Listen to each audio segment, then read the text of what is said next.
감사합니다.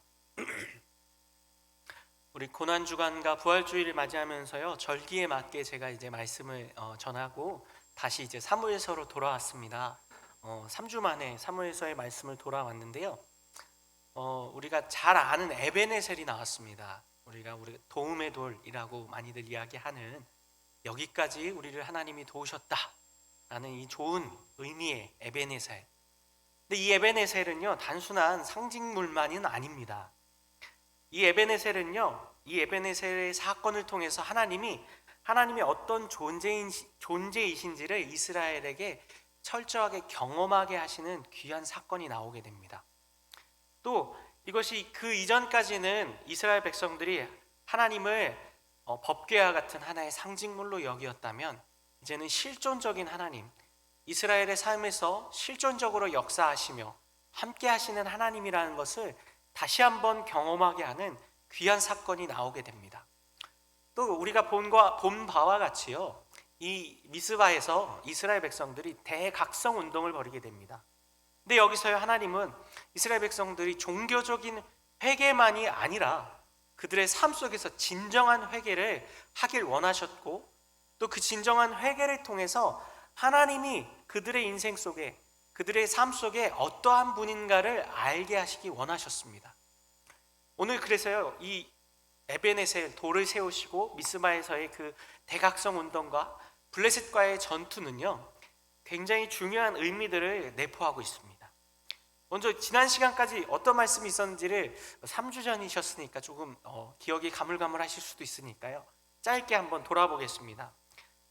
우리가 아는 것처럼요, 이스라엘 백성들이 블레셋과 전쟁을 무단으로 치르게 됩니다. 그리고 대패를 하죠. 그래서 34,000명이 넘는 이스라엘의 장정들이, 군인들이 사륙을 당하게 됩니다. 그리고 어떻게 되죠? 법궤마저 블레셋에 빼앗기게 됩니다. 그러나 이 법궤는 블레셋으로 가서 7개월 동안 있으면서 블레셋에 하나님의 재앙을 내리게 하십니다. 그 전염병을 통한 재앙을 통해서 블레셋이 하나님이 어떠한 하나님인지를 알게 하십니다. 또 다곤 신전에서 다곤 신을 무너뜨리심을 통해서요, 하나님이 참되신 하나님이심을 이방 민족에게 먼저 보이게 하십니다. 그리고 나서 이 하나님의 법궤가 이스라엘로 다시 돌아오게 됩니다. 근데 이 법궤에 대해서 이스라엘 백성들이 하나님을 제대로 섬기지 못하고 하나님이 어떠한 하나님인지를 제대로 알지 못하기 때문에 법궤가 실로로 가지 못한 채 기럇 여아림에서 20년의 세월을 머물게 됩니다. 그러면서 어떻게 됐다 그랬죠? 그들이 온전한 제사를, 또 법궤를 가지고 하나님 앞에 나아갈 수 없는 상태에 이르게 됩니다. 이것은 의도하신 하나님의 상실이라고 했습니다. 그들이 여호와의 하나님 앞에 온전히 하나님을 뵐 수 없고 하나님의 임재를 상징하는 법궤를 그들이 마음대로 사용하거나 접근할 수도 없는 상태에 이르게 됨을 통해서요, 그들의 어떠한 마음이 회복됐다고 하였죠? 기억나십니까? 여호와를 사모하는 마음을 하나님께서 회복하십니다. 이 여호와를 사모한다는 마음은 단순한 열렬히 사모한다, 그런 마음이 정도가 아니라요, 애통해하며 찾는 마음을 말합니다.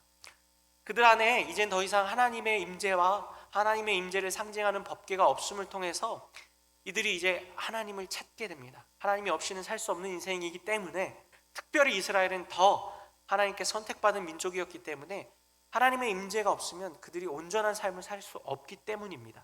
마치 오늘을 살아가는 우리 성도들의 삶과 마찬가지입니다.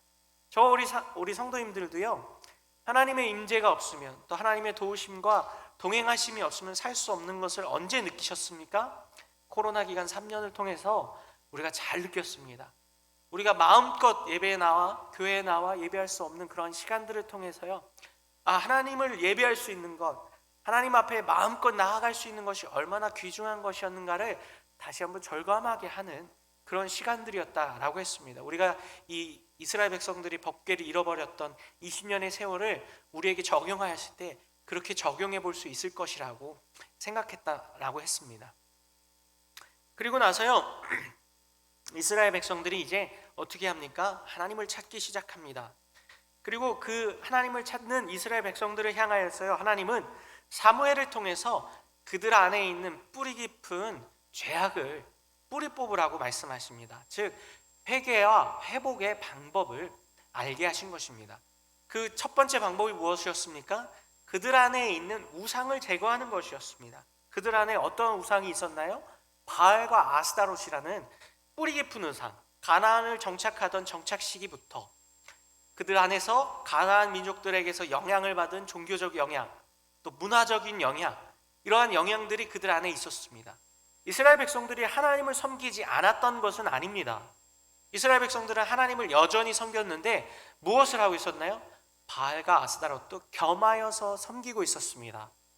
이것은 무엇입니까? 바알은 풍요를 상징하고, 오늘 우리 2부 예배 시간에 목사님께서도 설명해 주셨죠. 바알과 아세라 설명하셨는데, 이 아스다롯은 아세라의 딸입니다. 이 바알은 다곤의 아들이고요. 이 고대 신들의 그 사회에서는요. 즉 무엇을 상징하느냐? 바알은 풍요를 상징하고요, 아스다롯은 그 쾌락을 상징합니다. 그래서 어떻게 했나요? 이스라엘 백성들이 하나님을 믿지만 또 하나님의 도움이 필요할 때는 마음대로 법궤를 갖다 쓰고, 하나님도 믿었지만 또 하나님이 필요 없을 시기, 그리고 추수할 때라든지 농사를 지을 때라든지 또 자신들이 쾌락을 누리고 싶을 때는 무엇을 겸하여 섬겼습니까? 바알과 아스다롯, 아세라라고도 얘기할 수 있는 것이죠. 풍요와 쾌락을 겸하여 섬겼고 그것을 버리지 않았습니다. 왜요? 그것이 너무 좋으니까요. 오늘을 사는 우리도 어떻습니까? 풍요를 싫어하는 사람은 잘 못 봤습니다. 또 쾌락을 싫어하는 사람도 전 잘 못 봤습니다. 근데 우리 성도들은 어떻습니까? 진정한 풍요와 진정한 쾌락이 어디서 오는지를 바로 알아야 합니다. 세상에서 바알과 아스다롯이 주는 쾌락과 풍요가 아니라 하나님이 주시는 쾌락과 풍요, 진정한 삶의 기쁨을 누릴 수 있어야 한다는 것입니다. 그래서 하나님은 어떻게 하셨습니까? 그 바알과 아스다롯을 제거하라, 너희들 안에서 제거하라고 말씀하십니다. 그러고 나서 이스라엘 백성들이 이 미스바에 모여서 대각성 운동을 이제 벌이기 시작합니다. 그게 오늘 보기 시작한 6절의 말씀부터입니다. 6절의 말씀에 이스라엘 백성들이 하나님의 말씀을 듣고 어떻게 합니까? 함께 읽겠습니다. 6절입니다. 그들이 미스바에 모여 물을 길어 여호와 앞에 붓고 그날 종일 금식하고 거기에 이르되 우리가 여호와께 범죄하였나이다 아니라 사무엘이 미스바에서 이스라엘 자손을 다스리니라 라고 말합니다. 어떻게 합니까? 그들이 하나님 말씀대로 각성합니다. 회개합니다. 그 회개가 어떤 방식으로 나타납니까? 금식과 물을 길어서 여호와 앞에 부어드리는 방식입니다.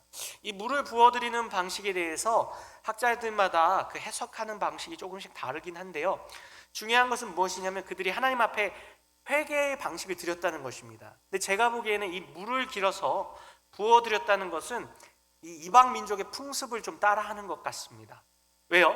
하나님께 회개의 제사를 드리는 방식은 무엇입니까? 속죄제를 드리고 번제를 드리는 것이 하나님이 요구하시고 하나님이 말씀하신 율법에 제정한 하나님께 속죄하는 방식인데, 이스라엘 민족들이 마치 바알과 아스다롯의 종교와 문화를 받아들였던 것처럼 회개하는 방식도 아마 이렇게 혼합되어졌던 것 같습니다. 중요한 것은 그들이 하나님이 말씀하신 온전한 방식으로 채택하여서 온전한 제사를 드리지 못합니다. 나중에 어떻게 하냐면 조금 밑으로 내려오면 9절에 보면요, 사무엘이 온전한 번제를 드립니다. 이게 사실 대조되는 것입니다. 이스라엘 백성들은 온전한 제사, 온전한 회개를 하나님 앞에 하지 못하였지만 그럼에도 불구하고 하나님은 그들의 회개를 허용하십니다. 잘못된 방식인데, 온전한 번제로, 온전한 속죄제로 하나님 앞에 제사를 드려야 되는데 그러한 방식으로 하지 못하였지만 그럼에도 불구하고 하나님은 허용해 주십니다. 그리고 사무엘을 통해서 다시 하나님께 온전한 제사, 온전한 번제를 드리는 것을 회복해 하십니다. 중요한 것은 하나님께서 그들의 마음을 보신 겁니다. 무엇이요? 물을 부어드리고 금식을 하는 것, 비록 이방의 풍습을 따라한 방식이긴 하지만 그 방식을 통해서 하나님께 자신들의 잘못을 뉘우치고 회개하려는 마음으로 돌아왔다는 그 중심을 보셨기 때문에 하나님께서 허용해 주신 것입니다. 근데 놀라운 사실입니다. 우리가 보셔서 아시겠지만요, 이렇게 이스라엘 백성들이 하나님 앞에 회개를 했으면 어떤 일이 일어나야 될 거라고 생각하십니까? 하나님께서 그 회개를 받아주시고 그들에게 뭔가 그 회개에 합당한 그런 열매라든지 또 회개에 맞는 그런 보상이나 아니면 하나님께서 용서해 주셨다라는 뭐 무지개와 같은 그런 상징물을 좀 보내주시면 그들이 하나님께서 우리의 회개를 받아주셨구나, 이제 더 하나님을 열심으로 섬겨야지, 이런 마음을 먹을 텐데요. 무슨 일이 일어나고 있나요? 7절 보겠습니다. 함께 읽어보겠습니다. 시작. 블레셋 사람들이 듣고 그들의 방백들이 이스라엘을 치러 올라온지라, 이스라엘 자손들이 듣고 블레셋 사람을 두려워하여 이스라엘 두려워하였습니다. 이게 무슨 일입니까? 아니, 분명 사무엘을 통해서 하나님의 사람, 하나님의 선지자를 통해서 하나님이 그 우상을 깨트리고 회개하라 해서 회개를 했어요. 물론 잘못된 방식이지만, 그러나 그 중심을 보신 하나님이 회개를 받아주셨으면 그 회개를 받아주셨다라는 어떠한 상징이나 신호를 주시고 그들에게 하나님 앞에 더 돌아올 수 있고 올바른 예배를 드릴 수 있게 해주셔야 할 것 같은데, 무슨 일이 일어납니까? 갑자기 느닷없이 블레셋 군대가 일어납니다. 미스바에 모여서 그들이 하나님 앞에 이러한 회개 운동을 한다는 것을, 이 인접 지역이었거든요. 블레셋 인접 지역이었던 미스바였기 때문에 이 블레셋 사람들이 알게 된 것입니다. 그리고 그들이 군사를 일으켜서 오게 됩니다. 제가 보기에는요, 이것은 다분히 하나님의 의도적인 방식인 것 같습니다. 왜냐면요, 20년 전에 블레셋 안에 무슨 일이 있었나요? 법궤가 잘못 들어가서, 하나님의 법궤가 잘못 들어가서 블레셋 사람들이 어떻게 됩니까? 저주를 받게 됩니다. 재앙을 받게 됩니다. 하나님의 재앙을요. 그리고 그래서 어떻게 합니까? 법궤를 자신들이 알아서 반납합니다. 그리고 그들이 어땠습니까? 하나님을 두려워하게 됩니다. 그리고 그 일들 안에는 하나님의 역사가 있었는데, 사무엘을 통해서 지금 이스라엘 백성들이 회개를 하고 있는 모습을 보면서, 아무리 블레셋이지만 그들이 그리고 미스바에 12지파가 다 모였거든요.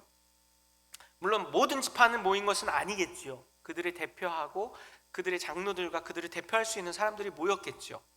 근데 그들이 모였으면 막강한 그런 인원이었을 거란 말이죠. 근데 고대 전쟁에서는 먼저 선제 공격을 한다든지 이렇게 할 때는 대략적으로 군사적 우위가 있을 때 먼저 선제 공격을 하는 것이 일반적이었다고 합니다. 근데 지금 이스라엘 백성들이 12지파가 다 모여서 똘똘 뭉쳐있는 상황에 블레셋이 먼저 선제 공격을 한다. 그리고 20여 년 전에 법궤를 통해서 하나님의 그 재앙을 경험했던 블레셋이 이렇게 섣부르게 이스라엘을 치러 온다는 것이 조금 이해되지 않습니다. 그리고 중요한 것은 뭐예요? 이스라엘 백성들이 지금 회개하고 있잖아요. 그럼 블레셋이 이렇게 치려고 한다 하더라도 하나님이 어떻게 하실 수 있습니까? 보호하여 주실 수 있잖아요. 실제로 오늘 어떻게 합니까? 하나님이 큰 우레를 통해서 블레셋 군대를 흩으시고 블레셋 군대를 물리치십니다. 근데 그 일이 블레셋이 쳐들어온 다음에 일어납니다. 아예 블레셋이 쳐들어오기 전에 하나님께서 그들의 눈을 가리우신다든지 혹은 우레와 같은 것을 보내셔서 그들이 아예 침략해 올 수 없도록 만드셨으면 좋았을 텐데, 그 블레셋이 이스라엘을 쳐들어오게 만듭니다. 그것도 회개 운동을 한창 하고 있는 가운데서요. 금식과 하나님 앞에 회개하고 있는 가운데서요. 그리고 뭐라고 얘기합니까? 사무엘이 미스바에서 이스라엘 자손을 다스리기 시작했다. 무슨 말입니까? 사무엘의 말씀을 이제 이스라엘 백성들이 듣기 시작했다는 뜻입니다. 사무엘 선지자의 말씀에 순종하기 시작했다는 뜻입니다. 그러한 상황에서 환란이 닥쳐온 것입니다. 회개했는데 왜 하나님이 환란을 주시지? 우리 성도님들도 아마 이러실 때가 있을 것입니다. 우리가 신앙생활을 하고 하나님 앞에 내 이전까지의 삶을 좀 돌아보고 더 기도해야겠다. 보통 우리가 연말 연시가 되면 이러한 회개와 하나님 앞에 돌이킴을 많이 다짐합니다. 근데 그래서 새해가 되어서 하나님 앞에 마음을 다잡고 또 새벽 예배도 다시 쌓고 또 주중 예배라든지 기도 생활이라든지 큐티 생활, 말씀 생활 이런 거 이제 새로 시작하겠습니다 다짐하고 새해가 돼서 시작합니다.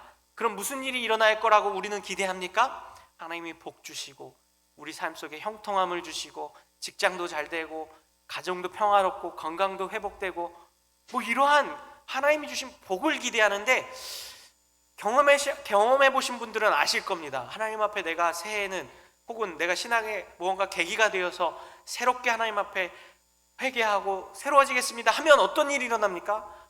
더 환란이 다가옵니다.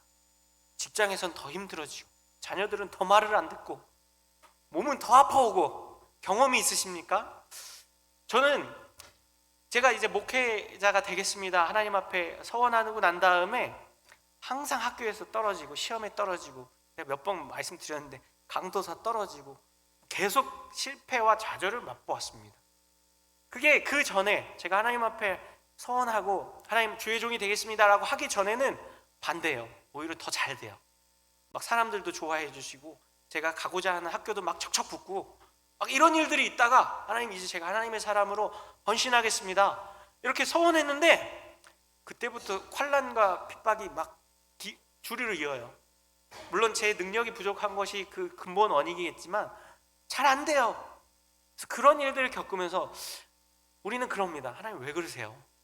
우리 성도님들 안 그러십니까? 하나님 제가 회개하고 하나님 앞에 새로워지겠습니다라고 다짐했는데 하나님 왜 저에게 이런 환난을 주십니까? 왜 우리 자녀에게, 우리 가정 경제 안에, 우리 건강이 이렇게 뜻대로 안 되게 만드십니까? 그런 일들을 겪게 됩니다. 오늘 이스라엘 백성들도 똑같은 상황인 거예요. 아니 하나님 앞에 회개하였고 금식하였는데 하나님 왜 블레셋이 치고 들어오게 하십니까? 사실은요, 이것이 하나님의 의도하신 바라는 것을 우리가 깨달아 알아야 합니다. 하나님은 그 환난을 통해서, 그 어려움을 통해서요, 우리의 민낯을 보게 하시기 원한 겁니다. 첫 번째는요, 우리의 민낯을 보기 원하신 것입니다. 우리의 실존을 보기 원한 것입니다. 우리 자신을 보게 하시려는 하나님의 의도가 담겨 있는 것이 첫 번째 의도입니다. 이스라엘 백성들이 회개를 하고 그렇게 모여서 금식하고 미스바 대각성 운동을 했는데 블레셋 군대가 일어나서 왔어요. 그걸 보고 이스라엘 백성들의 마음이 어떻다고 말합니까? 두려워하였다라고 말합니다. 7절에요. 블레셋 사람들을 두려워하여. 어떻게 합니까? 이스라엘 사람들이 블레셋 군대를 보고 그 군대가 쳐들어오는 것을 보고 어떻게 합니까? 두려워하게 됩니다.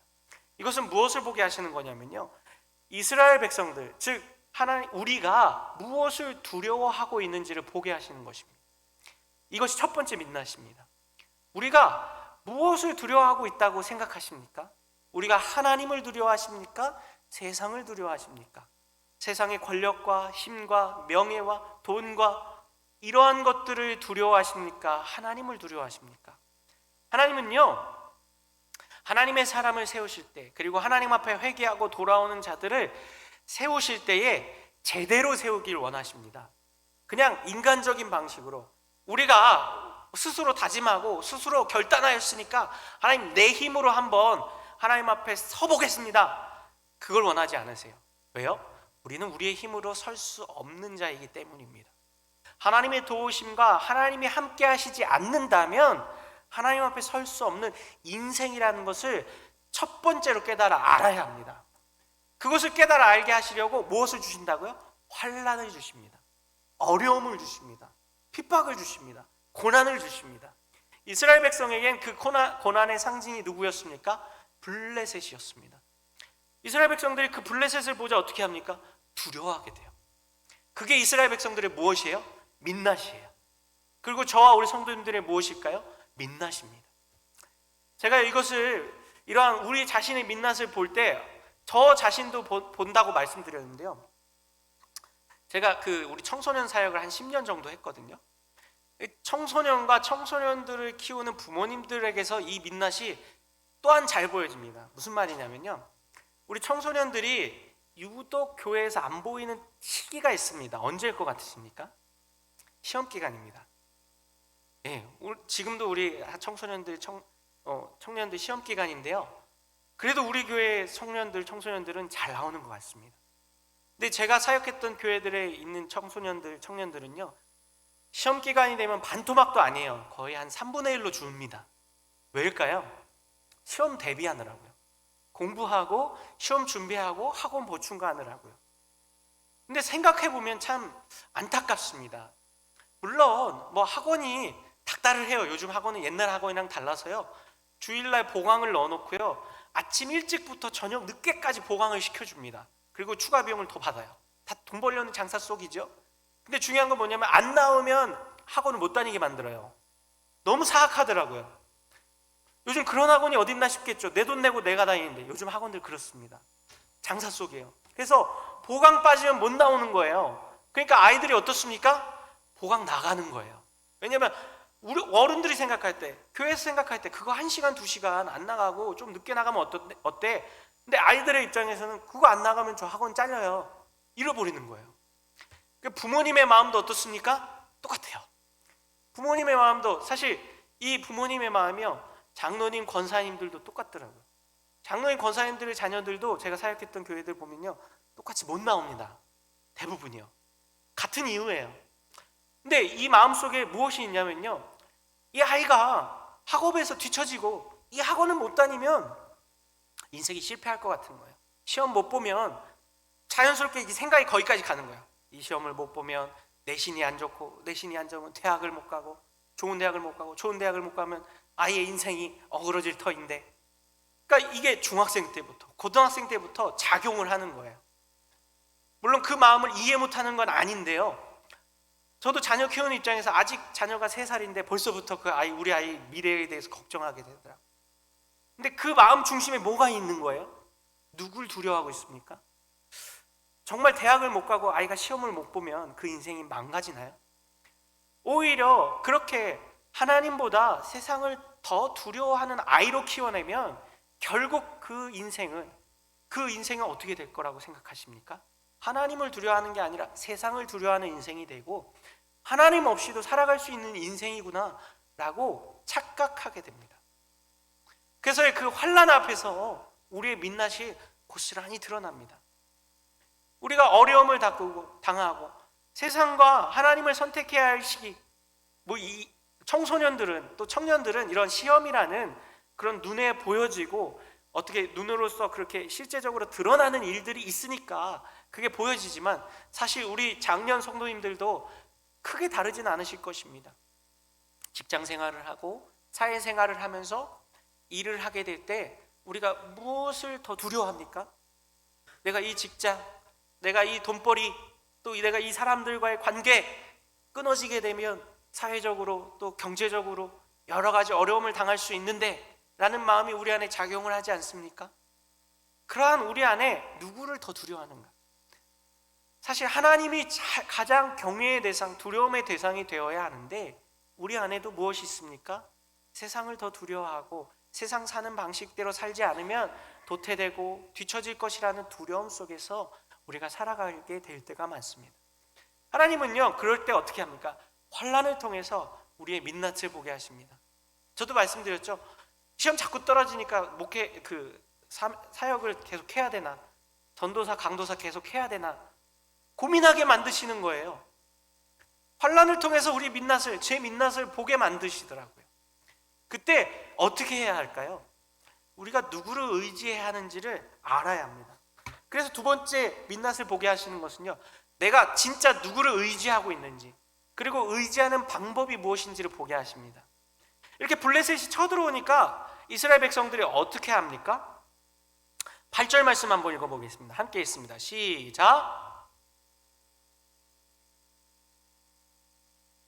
위하여 우리의 하나님 여호와께 쉬지 말고 부르짖어 우리를 블레셋 사람들의 손에서 구원하시게 하소서 하니, 어떻게 합니까? 어찌 보면은 이들이 하나님을 구하는 것처럼 보여집니다.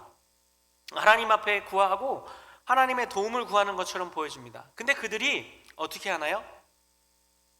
사무엘에게 의지합니다. 이 모습이 비슷한 대목이 어디서 나오는지 아십니까? 지난번에 봤던 사무엘상 4장 3절을 보면 이렇게 합니다. 백성이 진영으로 돌아오매 이스라엘 장로들이 이르되 여호와께서 어찌하여 우리에게 오늘 블레셋 사람들 앞에 패하게 하셨는고, 여호와의 언약궤를 실로에서 우리에게로 가져다가 우리 중에 있게 하여 그것으로 우리를 우리 원수들의 손에서 구원하게 하자 하니 라고 얘기합니다. 이때도 어땠나요? 이스라엘 장로들이 블레셋에게 대패했습니다. 4,000명이 죽었어요. 그리고 나서 장로들이 어떻게 합니까? 실패의 원인이 어딨냐? 그들이 내면적으로 하나님을 경외하지 않고 온전히 하나님을 섬기지 못한 방식으로 임의대로 전쟁에 나왔기 때문이고, 하나님의 법궤만 불러온다고 해서 승리할 수 없음에도 불구하고 어떻게 했었나요? 그냥 법궤만 가지고 와요. 하나님께 온전한 제사를 드리거나 하나님의 뜻을 구하는 기도를 드리지도 않고 그냥 법궤만 가져다 쓰면 그들이 이길 것이라고 착각하였습니다. 그래서 어떻게 됩니까? 법궤를 실로에서 갖고 옵니다. 전쟁터로. 그리고 어떻게 됐나요? 3만 명이 죽습니다. 옴니와 비느하스도 이때 죽어버려요. 이게 무엇입니까? 그때도 어떻게 한 거야? 그것으로 하나님을 대상화했습니다.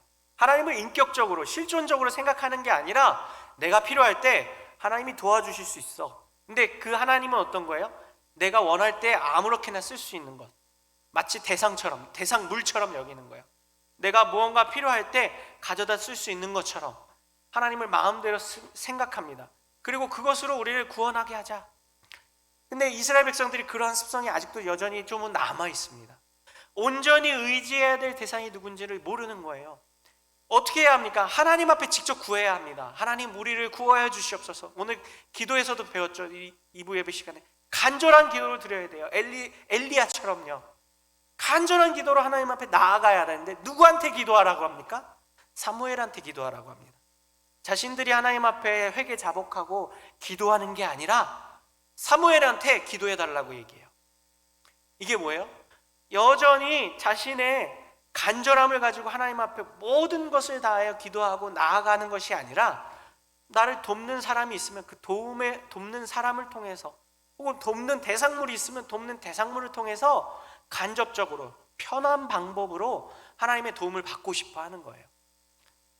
이것도 우리 신앙생활 속에서, 우리의 믿음 안에서 종종 나타나게 됩니다. 제가 이런 부분도 우리 청소년들에게서 많이 나타나는 부분 중 하나인데요, 관찰되는 건데요, 제가 사역했던 교회에서 우리 청소년 중에 그 중학생들이 이제 전도를 해오지 않습니까? 근데 한 친구가 다른 학교 친구를 전도해 왔어요. 근데 이 친구가 이제 열심으로 교회를 나오기 시작했습니다. 전도를 받은 친구가요. 그러다가 이 친구가 이제 아까 말씀드린 대로 학원을 가야 될 시기가 온 거예요. 자, 학원을 가야 되는데 전도한 친구, 우리 교회 다니던 친구가 그 새로 온 친구한테 너 그렇게 예배 빠지고 교회 안 나오면 지옥 간다? 이렇게 얘기한 거예요. 중학생이다 보니까 잘 모르잖아요. 그래서 아주 쉽게, 아주 단순하게 얘기한 거예요. 교회 나오게 하기 위해서. 근데 이 새신자 친구는 그래도 학원을 가야 되는 거예요. 그래서 뭐라고 얘기했냐면 그 친구한테, 친구야, 네가 날 위해서 기도해줘. 내가 지옥 가지 않도록. 이렇게 얘기를 한 거예요. 근데 그 이야기를 들었을 때 한편으로는 참 순수하다. 우리 아이들이 아직 신앙이 무엇인지, 하나님을 올바로 섬기는 것이 무엇인지를 잘 모르니까 그게 단순화해서 이야기하고 단순화해서 생각했구나 라는 생각이 드는데, 그 안에 무엇이 있습니까? 자신이 하나님 앞에 나아가야 하는데 자신이 아니라 누군가 날 도와주는 사람이 있으면 그 사람을 이용하려고 해요. 그리고 나는 어떻게 하려고 합니까? 나 편한 대로 신앙생활하고 싶은 거예요. 가고 싶은 곳을 가고 하고 싶은 일을 하고, 대신 날 위해서 기도해주고 도와주는 사람이 있으면 그 사람이 날 위해서 기도해주면 좋겠다. 이게 아이들에게서만 나타나는 것 같았는데요, 어른들에게서도 나타나더라고요. 제가 또 사역하다가 예전에 만났던 집사님 중에 이제 어머님 권사님이 소천하셨어요.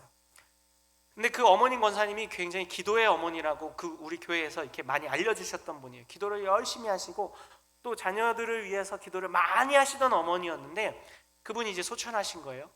근데 그 아들, 맏아들이죠. 그 맏아들님이 교회를 나가긴 하지만 열심으로 나가지 않고 또 사업도 하고 이러다 보니까 뭐 자주 빠지고 신앙생활을 열심으로 하지 못했습니다.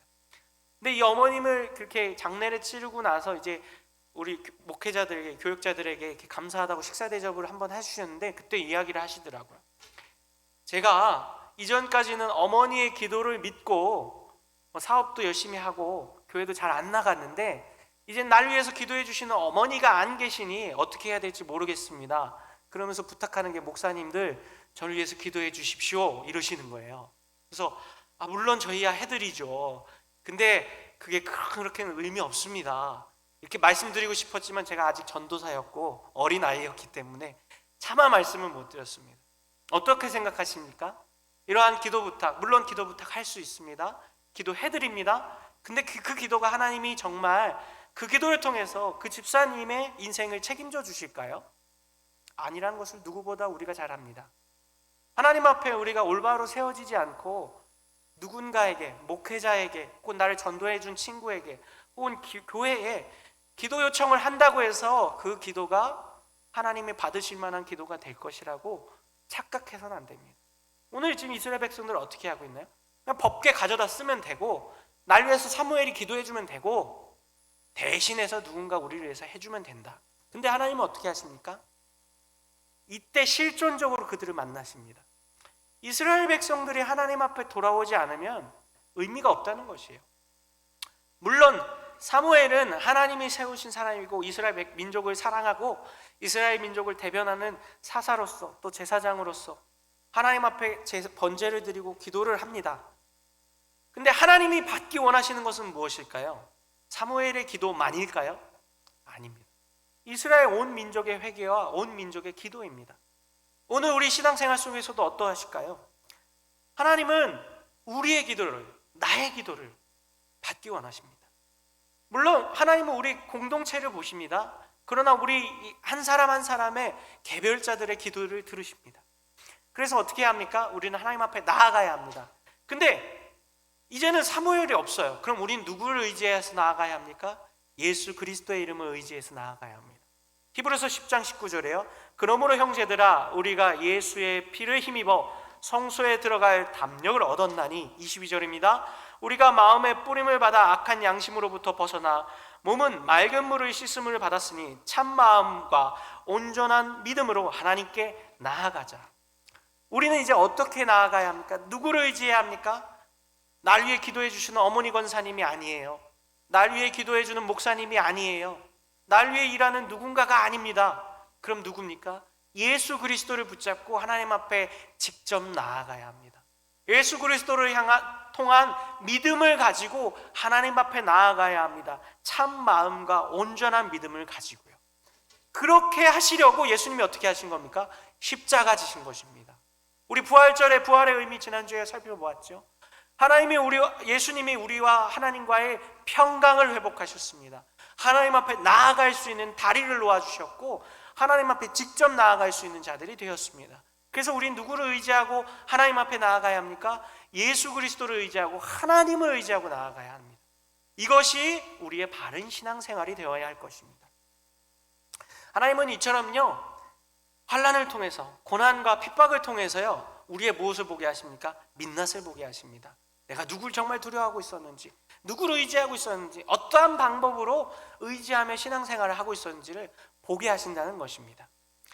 거기서 그치지 않습니다. 하나님은요, 그리고 이 환난을 통해서 하나님이 진정한 주되심, 저는 자꾸 주인이라고 표현하고 싶어요. 왜냐하면 주되심이라는 말과 주인되심이 똑같은 표현인데요, 더 와닿는 것 같아요.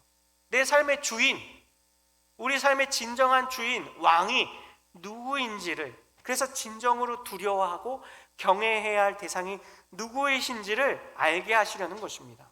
먼저요, 하나님은요 블레셋을 들어 쓰셨는데요, 이스라엘 민족이요, 오늘 학자들이 공통적으로 보는 게 뭐냐면요, 오늘 이 미스바 사건이 일어나는 시기까지도 이스라엘 민족들이 아직 블레셋의 영향권에서 벗어나지 못하고 있었을 것이라고 봅니다. 여러 가지 원인이 있는데 중요한 것은 그들이 여전히 누굴 두려워하고 있다고요? 블레셋을 두려워하고 있습니다. 그리고 블레셋이 무엇을 받고 있습니까? 영향력을 받고 있습니다. 그 영향력이 보이는 측면에서도 받고 보이지 않는 측면에서도 영향을 받아요. 보이지 않는 측면은 무엇이었나요? 바알과 아스타롯을 겸하여 섬기는 거예요. 보이는 측면은 무엇입니까? 이 블레셋의 군대가 쳐들어올 때 그들을 두려워하는 마음, 겉으로 보여지는 모습입니다. 이처럼요, 안팎으로 그들이 블레셋을 두려워하고 그 블레셋의 영향력이 있었어요. 이 말은 오늘 우리에게 따지자면, 우리에게 적용해 본다면요, 여전히 세상의 영향력 아래에 있다는 것입니다. 근데 하나님이 오늘 이 미스바 사건을 통해서 어떻게 하십니까? 블레셋을 짓밟으십니다. 우리가 지난 시간에 보았던 것처럼요, 그 하나님 바알과 아스다롯의 신앙이 어디서부터 비롯됐냐면 블레셋에서 시작됐습니다. 블레셋의 영향, 물론 그 다른 모압이라든지 다른 지방도 다 바알과 아세라, 아스다롯을 섬겼는데요, 특별히 이 블레셋 바알이요, 다곤 신의 아들이에요. 이 가나안 그 신화에 의하면요, 우리가 블레셋에 하나님의 법궤가 들었을 때 무엇을 깨부셨습니까? 다곤 신상을 깨부셨습니다. 그러나 하나님께서 그 상징적으로 보여주신 것이에요.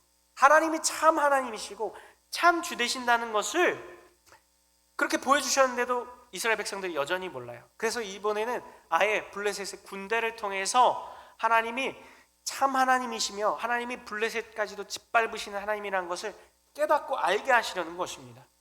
그 바알과 아스다롯의 원산지인 블레셋을 하나님이 밝게 하십니다. 그래서 어떻게 하십니까? 하나님이요? 10절 말씀 보겠습니다. 시작. 사무엘이 번제를 드릴 때에 그날에 여호와께서 블레셋 사람에게 큰 우레를 발하여 그들을 어지럽게 하시니 그들이 이스라엘 앞에 패한지라. 어떻게 하십니까? 이제는 군사력으로만 하지 않으십니다. 하나님이 직접적 개입이 이루어집니다. 큰 우레와 같은 그 기적을 통해서요, 하나님이 이스라엘 백성들을 블레셋 군대를 짓밟으십니다. 그리고 어떻게 합니까? 이스라엘 백성들이 그 하나님을 힘입어서 추격하게 됩니다. 11절에요. 함께 읽습니다. 시작. 이스라엘 사람들이 미스바에서 나가서 블레셋 사람들을 추격하여 벤갈 아래에 이르기까지 쳤더라. 그리고 나서 그 하나님을 힘입어서 승리를 거두고 그 승리를 기억하게 하십니다. 12절에요. 사무엘이 돌을 취하여 미스바와 센 사이에 세워 이르되 여호와께서 여기까지 우리를 도우셨다 하고 그 이름을 에베네셀이라 하니라. 어떻게 하십니까? 하나님이 이스라엘 백성들이 블레셋을 추격하고 빼앗겼던 영토를 되찾고 그곳에 돌을 세우게 합니다. 에베네셀 도움의 돌을요. 그 상징물을 통해서 하나님이 진정한 하나님 되심을, 주 되심을 기억하게 하십니다. 그리고 그 일들을 하실 때 무엇을 주십니까? 큰 우레를 주셔요. 그 이전까지는 군사력으로 승리하였다면 이제는 어떻게 합니까? 하나님의 직접적인 도우심, 하나님과 그들과의 관계 속에서 이야기를 만들어내십니다. 이스라엘 백성들이 하나같이 그들이 하나님을 이야기할 때 어떤 하나님이라고 이야기하냐면요, 출애굽할 때의 하나님, 우리를 출애굽시켜 주시고 홍해를 가르시고 애굽에 10 재앙을 주셨던 그 하나님이 우리의 하나님이다라고 고백을 합니다. 이제 이스라엘 백성들은 이 한 가지가 추가된 거예요. 어떻게 해요? 큰 우레로 블레셋을 물리치신 하나님, 여기까지 우리를 도우신 하나님이라는 것이 추가됩니다. 하나님과의 그 만남과 하나님과의 경험들을 하나님이 경험하게 하십니다. 그리고 이 경험은 무엇입니까? 실패를, 아픔을 바꾸어서 성공과 하나님의 일하심으로 바꾸신 사건입니다. 미스바와 에베네셀이요, 많이 들어보시지 않았습니까? 이 미스바와 에베네셀이라는 지역이요, 이 사사시대 때부터 이스라엘 백성들이 모이던 지역이 첫 번째 미스바 지역입니다. 사사기 20장에 보면요, 미스바에서 이스라엘 백성들이 다 회집을 합니다. 거기서 회의를 해요. 어떤 회의를 하냐면 베냐민 족속을 치는 회의요. 나중에 이제 사울왕을 세울 때 한 번 더 살펴볼 것인데요, 그때 이스라엘 백성들은 잘못된 결의를 합니다. 그들이 이 베냐민 족속을 아주 멸절시키려고 합니다. 그들의 군대들을요, 이 베냐민의 남자들을요. 그리고 실제로 거의 다 죽입니다. 거의 남아있지 못한 상황에 이르게 만듭니다. 이처럼요, 이스라엘이 하나님 앞에서 잘못된 결정을 하고 실패를 경험하고 아픔을 경험하는 지역이 미스바였어요. 그 전까지는요. 근데 어떻습니까? 하나님이 이 미스바에서 대각성을 하게 되고 블레셋과의 전쟁을 시작하는 시작점이 됩니다. 또 있습니다. 에베네셀은 어떤 지역이었습니까? 우리가 앞에 사무엘상 4장에 보았던 것처럼 에베네셀에서 대패를 경험합니다. 34,000명이 죽습니다. 그곳이 어디입니까? 에베네셀입니다. 그곳에서 실패와 아픔을 경험했는데요, 이제 어떻게 됩니까? 그곳에서 다시 하나님으로 인해서 승리하는 경험을 하게 됩니다. 하나님 없이 그저 법궤만 갖고 오고 하나님을 잘못 이용하는 정도로만 생각하는 그러한 무지함 속에서, 그러한 죄악 속에서는 아무리 법궤가 있어도 실패할 수밖에 없지만 지금은 어떻습니까? 법궤가 없어요. 그럼에도 불구하고 하나님이 그들과 어떻게 하십니까? 함께 하십니다. 그 실패를 통해서, 실패했던 곳에서 하나님이 함께 하실 때 어떻게 된다는 것을 경험하게 하신 겁니까? 승리하게 된다는 것을 경험하게 하신 것입니다. 아픔을 기쁨으로 바꾸십니다. 실패를 승리로 바꾸십니다. 하나님은요, 이러한 모습을, 하나님의 개입과 하나님이 함께 하심을 통해서 우리의 인생이 어떻게 바뀌게 되는지를 경험하게 하시려는 하나님의 의도된 방식이었다고 생각합니다. 우리의 인생은요, 항상 실패와 굴욕으로 점철됩니다. 근데요, 왜 실패하고, 왜 패배하고, 왜 굴욕을 당할까요? 하나님 없는 인생은요, 실패할 수밖에 없습니다. 굴욕적일 수밖에 없고요, 항상 창피할 수밖에 없습니다. 근데 하나님이 있는 인생은요, 그 실패가 무엇이 됩니까? 하나님이 일하시는 곳이 됩니다. 하나님이 역사하시는 곳이 됩니다. 오늘 에베네셀과 같이요.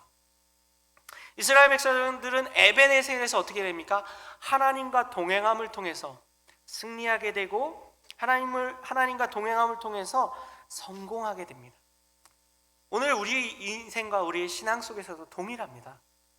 우리가 신앙인인 것 같지만요, 정말 하나님과 동행하는 삶을 사는지 잘 살펴보아야 합니다.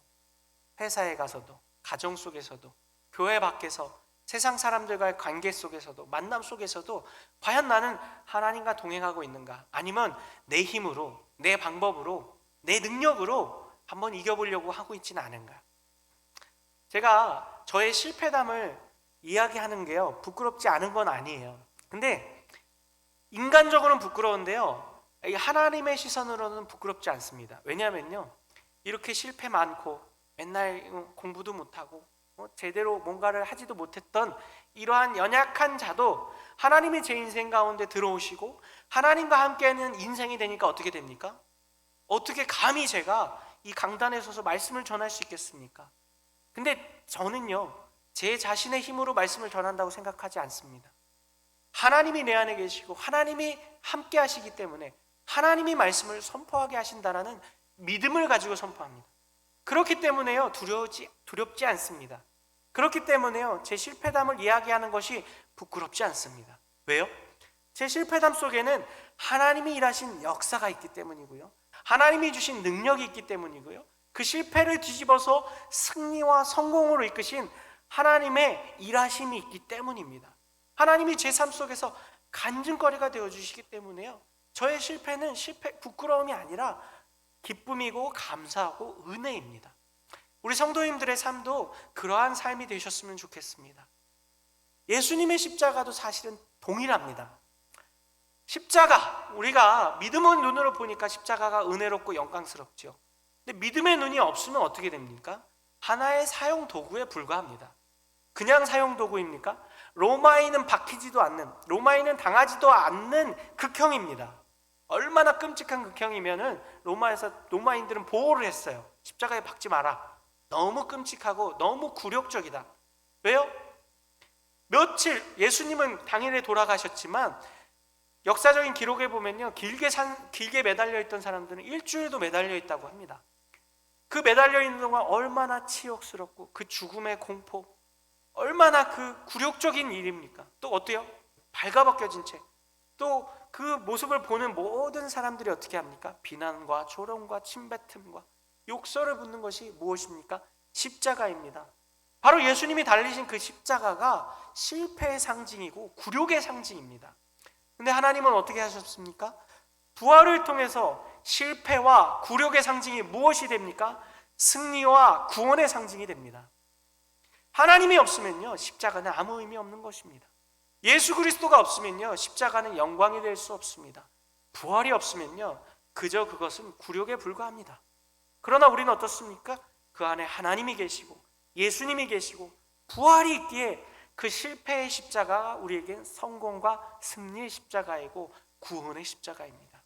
이 십자가의 신앙, 또 오늘 하나님이 에베네셀에서 하셨던 것 같은 또 동일한 일을 오늘을 사는 저와 우리 성도님들의 삶 속에서도 동일하게 행하고 계심을 믿으시기 바랍니다. 제가 말씀드렸던 저의 실패와 그 속에서 일하시는 하나님의 일하심이 오늘 똑같은 간증거리가 되는 것이고요, 그것은 목회자인 저에게만 해당되는 것이 아니라 우리 성도님들의 삶 속에서도 동일하게 해당될 수 있음을 믿으시기 바랍니다. 말씀을 마무리하겠습니다. 오늘 하나님께서는요, 이스라엘 백성들의 회개를 받으십니다. 근데 거기서 그치지 않으세요. 그 회개를 통해서 올바로 세움받기를 원하십니다. 그래서 어떻게 합니까? 민낯을 보게 하세요. 그들이 무엇을 두려워하고 무엇을 의지하고 있는지, 그리고 그들이 하나님 앞에서 무엇을 돌이키고 회개해야 하는지를 하나님께서 보게 하신다는 것입니다. 그리고 그 실패를 바꾸셔서 승리와 기쁨으로 하나님이 주되심을 인정하는 그러한 자리로 만드십니다. 하나님은 항상 우리 생각보다, 우리가 기도하는 것보다 우리 인생 속에서 더 일하십니다. 더 도와주고 계십니다. 다만 우리가 그것을 환난으로 여기고 두려움으로 여길 때에는 그 하나님의 일하심을 알지 못하게 됩니다. 오늘 말씀의 제목처럼요, 우리 인생을 도우시는 분이 누구신지, 진정한 도움이 어디서 오는지, 그리고 그 하나님이 어떻게 일하시는지를 알고 깨닫고 그 하나님의 도우심으로 하나님과 함께하는 우리 성도님들 되기를 소망합니다. 우리 함께 찬양하고 기도하기 원합니다.